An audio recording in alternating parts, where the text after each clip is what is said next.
मैं अदना सा कलमकार हूँ घायल मन की आशा का, मैं अदना सा कलमकार हूँ घायल मन की आशा का, मुझको कोई ज्ञान नहीं है छंदों की परिभाषा का। जो यथार्थ में दिख रहा है मैं उसको लिख देता हूँ, जो यथार्थ में दिख रहा है मैं उसको लिख देता हूँ। कोई निर्धन चीख रहा है मैं उसको लिख देता हूँ, कोई निर्धन चीख रहा है मैं उसको लिख देता हूँ। मैंने भूखों को रातों में तारे गिनते देखा है, मैंने भूखों को रातों में तारे गिनते देखा है। भूखे बच्चों को कचरे में खाना चुनते देखा है, भूखे बच्चों को कचरे में खाना चुनते देखा है। मेरा वंश निराला का है स्वाभिमान से जिंदा हूँ, निर्धनता और काले धन पर मन ही मन शर्मिंदा हूँ, निर्धनता और काले धन पर मन ही मन शर्मिंदा हूँ। मैं शबनम चंदन के गीत नहीं गाता, अभिनंदन वंदन के गीत नहीं गाता, दरबारों के सत्य बताता फिरता हूँ, काले धन के तथ्य बताता फिरता हूँ। जहाँ हुकूमत का चाबुक कमजोर दिखाई देता है, काले धन का मौसम आदम खोर दिखाई देता है, काले धन का मौसम आदम खोर दिखाई। जिनके सर पर राज मुकुट है वे सरताज हमारे हैं। अब चुने हुए लोगों को मानना तो पड़ेगा, मैं कानून का आदमी हूं इसलिए मान रहा हूं, हालांकि जरूरत नहीं बची, मैं फिर भी मान रहा हूं। लेकिन अगली पंक्ति पर ध्यान देना, जो होने जा रहा है मैंने वो पंक्ति अभी लिख दी है। पूज्य स्वामी जी के आशीर्वादों से ये भविष्यवाणी होगी। जिनके सर पर राज मुकुट है वे सरताज हमारे हैं, कल का कोई पता नहीं पर नेता आज हमारे हैं, कल का कोई पता नहीं पर नेता आज हमारे हैं। इसीलिए सत्ताधीशों से केवल एक निवेदन था, काले धन का लेखा जोखा देने का आवेदन था। क्योंकि भूख गरीबी का एक कारण काला धन भी है, फुटपाथों पर पली जिंदगी का हारा सामन भी है, फुटपाथों पर पली जिंदगी का हारा सामन भी है। रोज कहर के बादल फटते हैं टूटी झोपड़ियों पर। मुझको पूज्य स्वामी जी के चरणों से एक ही चीज जोड़ती है, मैं एक गरीब माँ की कोख से पैदा हुआ हूँ, गांव की झोपड़ी में पैदा हुआ हूँ। ये बात दूसरी है कि मैंने पिछले जीवन में, पिछले काल में वो सब कुछ प्राप्त कर लिया जो किसी भी धनवान को प्राप्त होता है, बड़ी नौकरी, धन दौलत, सब सुविधाएं, लेकिन दिल के भीतर अभी भी वही गरीब भारत धड़कता है। माँ के गरीबी के बचपन के वो दिन याद आते हैं, अपने नंगे पैर 12वीं क्लास तक पढ़े हुए वो दिन याद आते हैं। तो मैं पूज्य स्वामी जी के चरणों में इसीलिए जुड़ा कि मुझे 65 साल की राजनीति में पहला सन्यासी दिखा जो हिंदुस्तान के गरीब आदमी की बात करता है, भूखे आदमी की बात करता है। कोई भी राजनीतिक दल हिंदुस्तान के 79 करोड़ भूखे लोगों के बारे में नहीं बोला।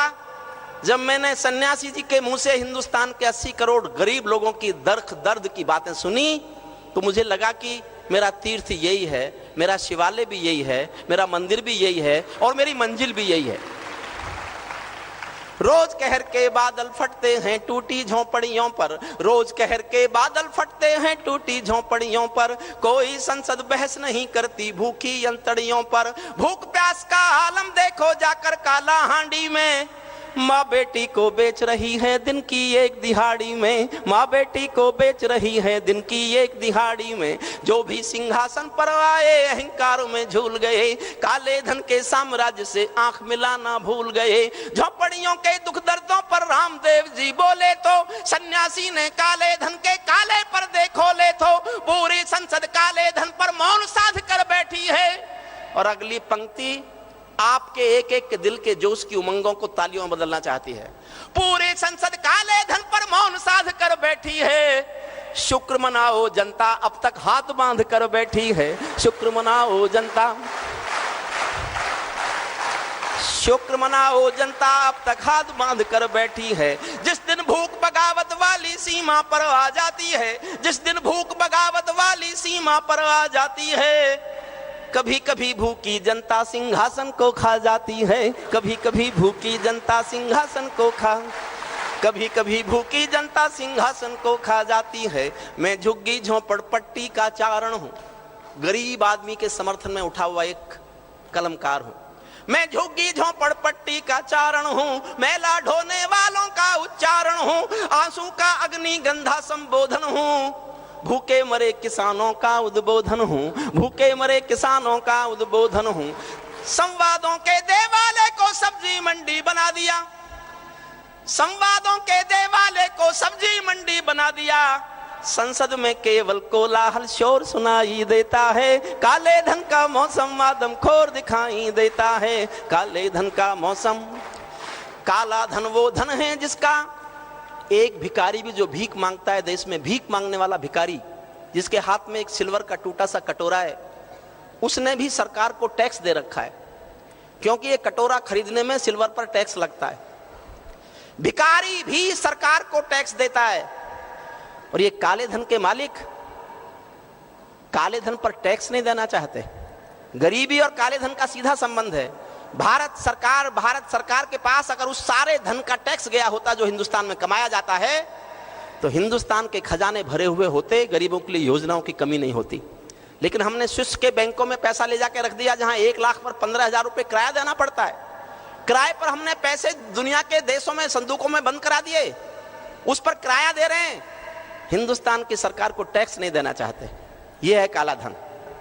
काला धन वो धन है जिसका टैक्स चुराया जाता है, अक्सर ये धन 7 समंदर पार छुपाया जाता है। काले धन की अर्थव्यवस्था पूरा देश जलाती है, झोपड़पट्टी के बच्चों को भूखे पेट सुलाती है। ये निर्धन के हिस्से की इमदादों को खा जाती है, मनरेगा के अंत्योदय के वादों को खा जाती है, मनरेगा के अंत्योदय के वादों को खा जाती है। बॉलीवुड की आधी दुनिया काले धन पर जिंदा है, चुपके चुपके चोरी चोरी 2 नंबर का धंधा है, वो चुपके चुपके चोरी चोरी 2 नंबर।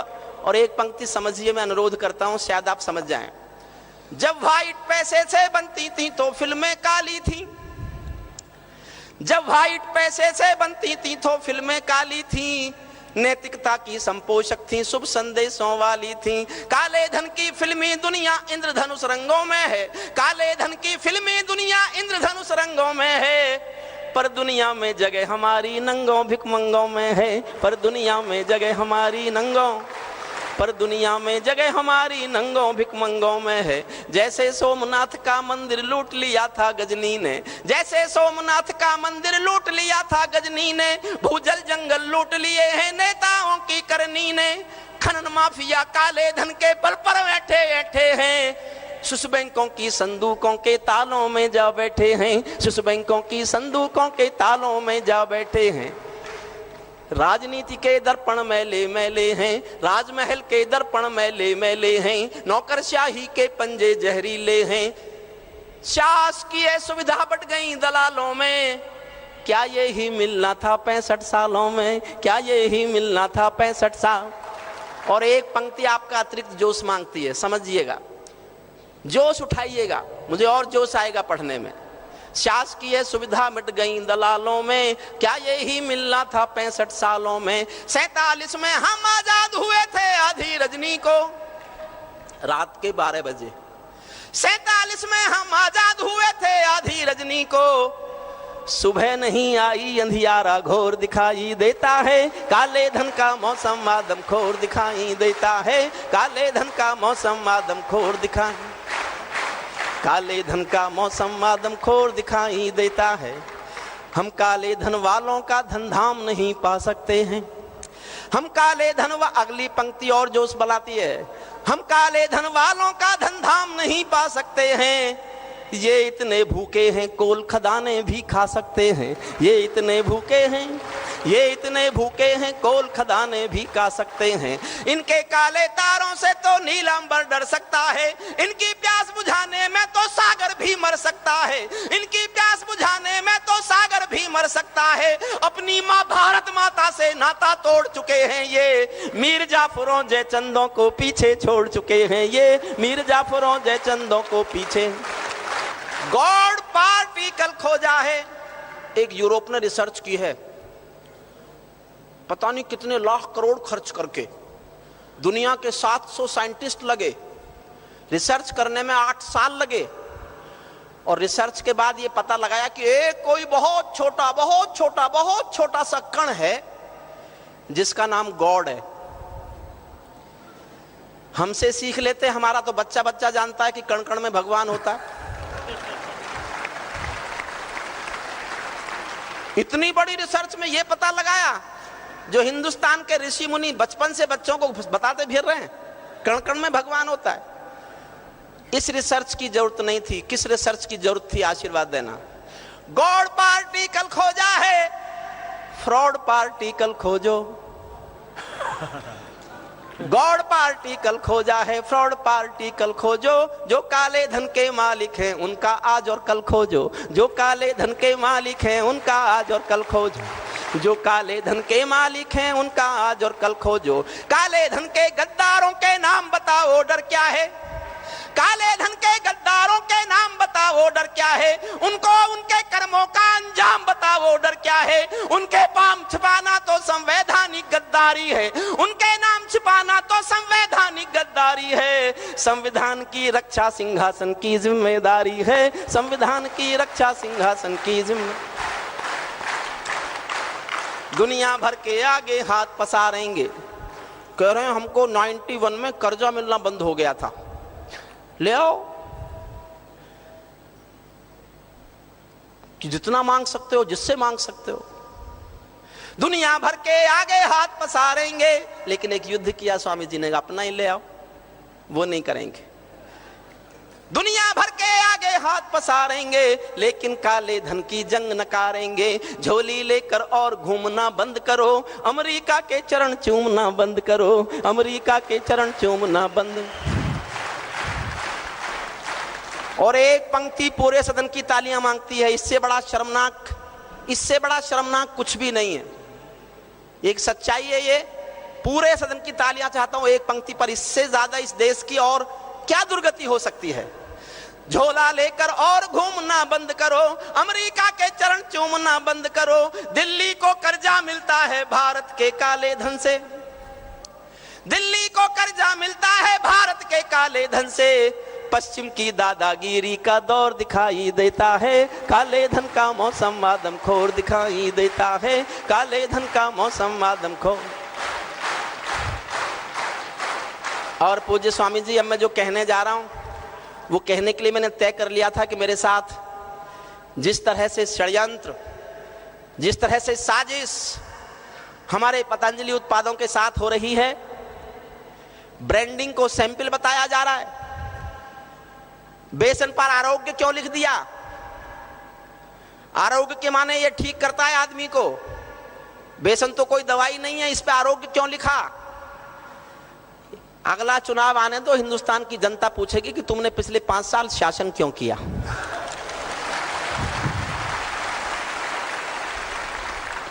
स्वामी जी सब कुछ, अपना कैरियर, विश्वविद्यालय की डीनशिप, कॉलेज की हेडशिप, सब कुछ दांव पर लगाकर 9 अगस्त को आपके चरणों में गया था।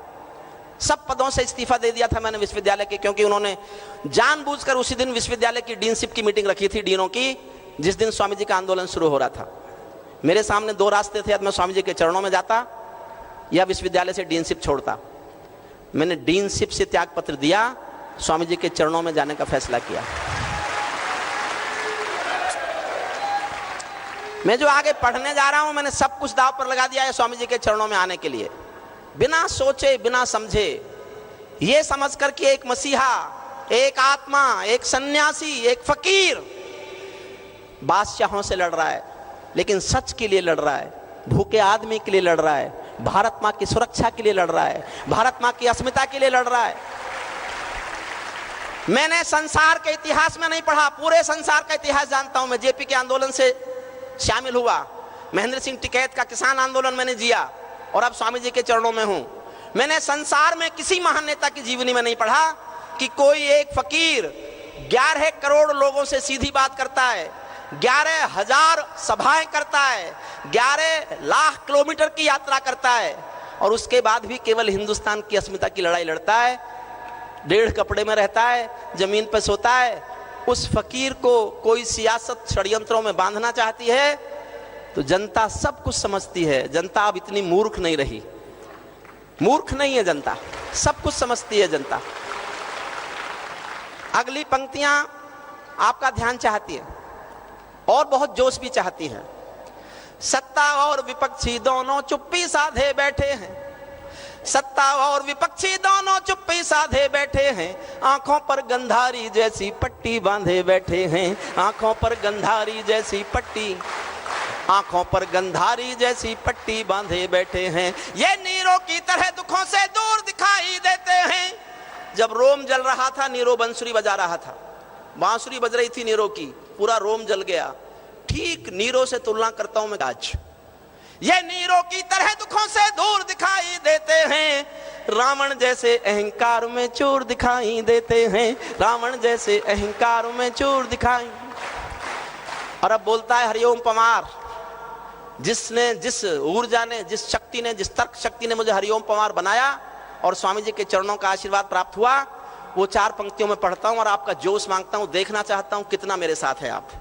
रावण जैसे अहंकार में चोर दिखाई देते हैं, इसीलिए अब चौराहों पर सब पर्दे खोलूंगा मैं, इसीलिए अब चौराहों पर सब पर्दे खोलूंगा मैं, चाहे सूली पर टंगवा दो मन का शक बोलूंगा मैं। हो ना हो ये काले धन के खातेदार तुम्हारे हैं, हो ना हो ये काले धन के खातेदार तुम्हारे हैं, या तो कोष तुम्हारा है या रिश्तेदार तुम्हारे हैं, या तो कोष तुम्हारा है या रिश्तेदार तुम्हारा, या तो कोष तुम्हारा है या रिश्तेदार तुम्हारे हैं। इसीलिए दिल्ली की चुप्पी आपराधिक खामोशी है, ये कानूनी भाषा है। इसीलिए दिल्ली की चुप्पी आपराधिक, जिस पर मुकदमा चल सकता है वो आपराधिक होता है। इसीलिए दिल्ली की चुप्पी आपराधिक खामोशी है, गद्दी काले धन की दोषी है, गद्दी काले धन की दोषी है। मंत्रिमंडल गुरु द्रोण सा पुत्र मोह का दोषी है, जो काले धन का मालिक है देशद्रोह का दोषी है, जो काले धन का मालिक है देश। एफडीआई लाने की कोशिश की है दिल्ली ने, और क्या किया है एक पंक्ति में, एफडीआई लाने की जो कोशिश की है दिल्ली ने, भारत को गिरवी रखने की कोशिश की है दिल्ली ने, भारत को गिरवी रखने की कोशिश। एक वालमार्ट जानते हो कितनी जगह में बनेगा? जितनी जगह में 2 स्टेडियम, 2 स्टेडियम की बराबर का जगह का बनता है एक वालमार्ट। 72 देशों में उसने उन देशों को नुकसान पहुंचा दिया, ये सिद्ध हो गया। अमेरिका में वालमार्ट के निर्माण बंद हो गए, ये सिद्ध हो गया। पूज्य स्वामी जी आने दीजिए, मैं एक नई बात कहने जा रहा हूं। देश की जनता तक अपने स्वदेशी उत्पाद पहुंचा दीजिए, वालमार्ट वाले ताला लगाकर भागेंगे यहां से, स्वामी जी का उत्पाद खरीदा जाएगा, ये मैं घोषणा करना चाहता हूं। ये आप दिलों के तक पहुंचे, इस देश की वोट तक पहुंची होगी सत्ता, लेकिन हिंदुस्तान के आम आदमी के दिलों के भीतर अगर कोई पहुंचा है तो आज वो केवल स्वामी रामदेव, केवल स्वामी रामदेव ने हिंदुस्तान के दिलों की धड़कन तक पहुंचने की कोशिश की है। और अगले कुछ समय में वो देश की इतनी जनता के दिलों के भीतर समा जाएंगे कि कोई भी विदेशी कंपनी यहाँ आए, वो अपना नुकसान उठाने के बजाय यहाँ से जाना पसंद करेगी। हम केवल स्वदेशी उत्पाद के अपने केंद्रों को इतना मजबूत कर दें।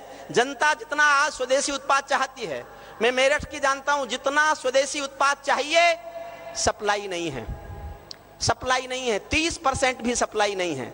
स्वामी जी और बढ़ाइए, कोई छापों की चिंता मत कीजिए।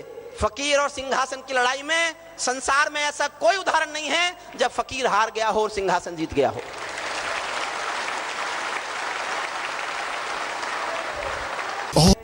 अंतिम छंद पढ़ रहा हूं।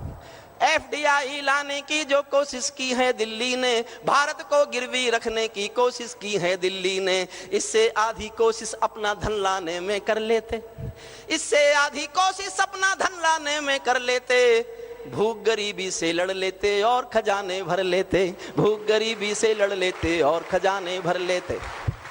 लाख करोड़ों अपना दुनिया भर में है, लाख करोड़ों अपना दुनिया भर में है, लाख करोड़ों काला धन इस घर में है, इसका आधा भी जिस दिन पा जाएंगे हम दुनिया की महाशक्ति बन जाएंगे, हम दुनिया की महाशक्ति बन जाएंगे। काले धन वाले बैठे हैं सोने के सिंहासन पर, काले धन वाले बैठे हैं सोने के सिंहासन पर, भूखा बचपन उनके चारों ओर दिखाई देता है, काले धन का मौसम आदम खो। अंतिम पंक्तियां इनमें स्वामी जी बोलते हैं, ये स्वामी जी के विचार हैं, स्वामी जी की धारणाएं हैं, स्वामी जी के संकल्प हैं। काले धन पर जनगण मन का मांग पत्र पढ़ता हूं मैं, स्वामी जी की अभिलाषा संकल्प पत्र पढ़ता हूं मैं। काले धन पर सत्ता और विपक्षी दोनों गले मिलो। अभी भी हम देश के भले के लिए कह रहे हैं, अभी भी इतना कर दें हमारा विरोध समाप्त। काले धन पर सत्ता और विपक्षी दोनों गले मिलो, अपनी भारत माँ की खातिर एक मुकम्मल निर्णय लो। केवल संसद में ये कर दो, छोड़ो सभी बहानों को, राष्ट्र संपदा घोषित कर दो सारे गुप्त खजानों को, राष्ट्र संपदा घोषित कर दो सारे गुप्त। संसद में बस इतना कर दो, छोड़ो सभी बहानों को, राष्ट्र संपदा घोषित कर दो सारे गुप्त खजानों को। काला धन घर में भी है, उसकी रफ्तार मंद कर दो, काला धन घर में भी है, उसकी रफ्तार मंद कर दो। 1500 के नोटों का फौरन चलन बंद कर दो, 1500 के नोटों का फौरन चलन बंद कर दो। नकद रुपए में क्रय विक्रय की परंपरा को बंद करो, बिना चेक के लेन देन की परंपरा को बंद करो। केवल 24 घंटे में ही काला धन बाहर होगा, इसका सारा श्रेय तुम्हारे सिंहासन के सर होगा, इसका सारा श्रेय तुम्हारे सिंहासन। 2 पंक्तियां पढ़ता हूं, फिर गुस्से में लिखी हैं। 2 नंबर के दोषी उस दिन देशभक्त बन जाएंगे। ये जो भाषा समझ सकते हैं, सीता राम के निवेदन से वापस नहीं आई, राम के धनुष के बल पर ही वापस आई। इसलिए कह रहा हूं एक पंक्ति पर समर्थन करना। 2 नंबर के दोषी उस दिन देशभक्त बन जाएंगे, जिस दिन 100 काले धन वाले सूली पर टंग जाएंगे, जिस दिन 100 काले धन वाले सूली पर टंग जाएंगे। और आज शहीद शिरोमणि जी का जन्मदिन मना रहे हैं। ये एक सन्यासी के दरबार में ही संभव था कि वो आज अपने शहीद शिरोमणि के चरणों में बैठा है, देश का एक पूज्य संत। उनको याद किया उन्होंने, उनके चित्र पर हमने फूल चढ़ाए। अंतिम पंक्तियों में मैं भी याद करता हूं, लेकिन उनके जन्मदिन को एक उत्सव मानकर, उल्लास मानकर, आज का त्योहार मानकर मेरी अंतिम पंक्तियों पर बहुत जोश से मुझे विदा देना।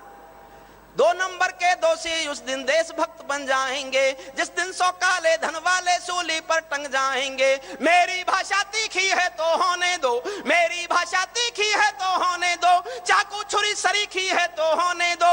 अंग्रेजों पर चिल्लाना मजबूरी था, भगत सिंह का बम विस्फोट जरूरी था, भगत सिंह का बम विस्फोट जरूरी।